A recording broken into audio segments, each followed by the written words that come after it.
Jacob Littman was a driver, bound out. He was a cool dude for sure, bound out. He had a lot of great info on the Rideshare Hub, so please don't go. That might be my best song to date. Might not be, but hey, Jacob Littman here.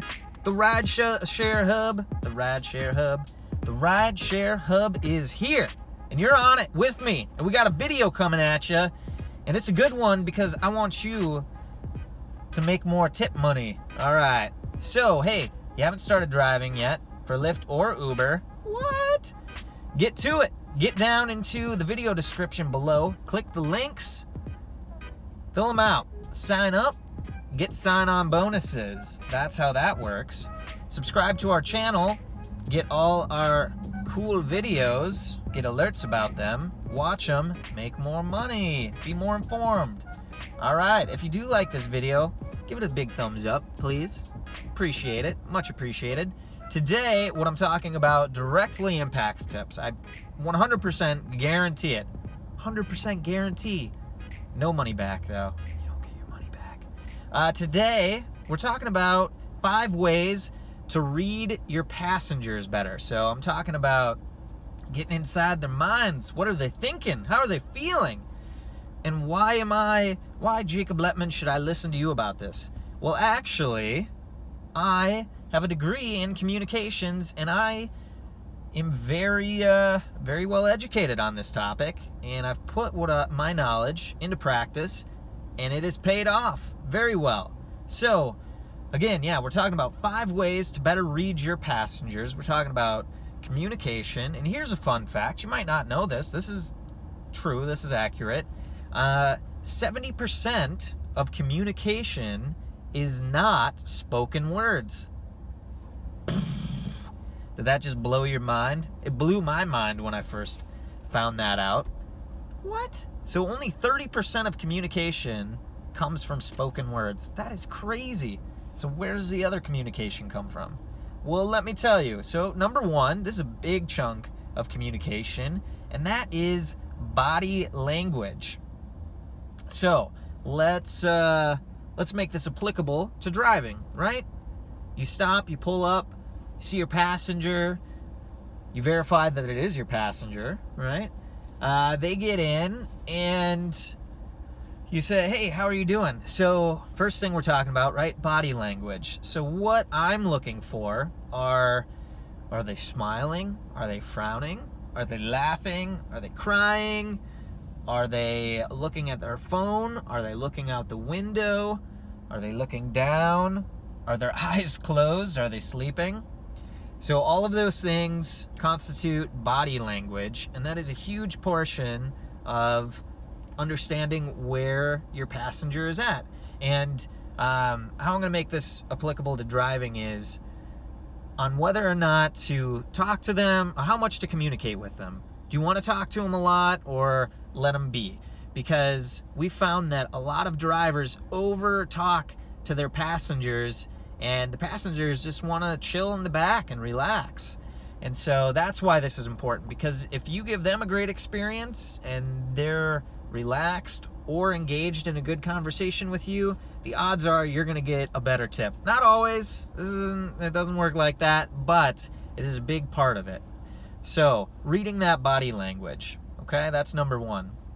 Number 2, tonality of how your passengers are saying things. Give me an example, Jacob. Get on it. Okay, so if I say, hey, how's your day going today? It's fine. Or if I say, hey, how's your day going today? It's fine. That's tonality, right? So you can tell a lot by the way someone says something. Where are you headed? I'm headed to see my girlfriend. Hey, where are you headed today? Oh yeah, I'm headed to see my girlfriend today. So tonality is a big part of it. You know, you can tell a lot just from that. Number 3, when you ask a question to your passengers, how short or long is their response? I can tell a lot about whether or not a passenger is interested in having a conversation on if they give me a short or long answer. And these are go-to questions that I ask. I'll be like, hey, how's the AC back there? How's the temperature back there? Yeah, it's good. Okay, well, that's probably an indication they're not interested in striking up a conversation. Hey, how's the temperature back there? Oh, yeah, no, it's really good. Thanks for asking. And then I'll follow it up with, just let me know if you need it adjusted, all right. Okay, yeah, thanks. I appreciate that. And other things I ask is, what kind of music? This is better because this is more open-ended. What kind of music are you into? Oh, I'm good with whatever.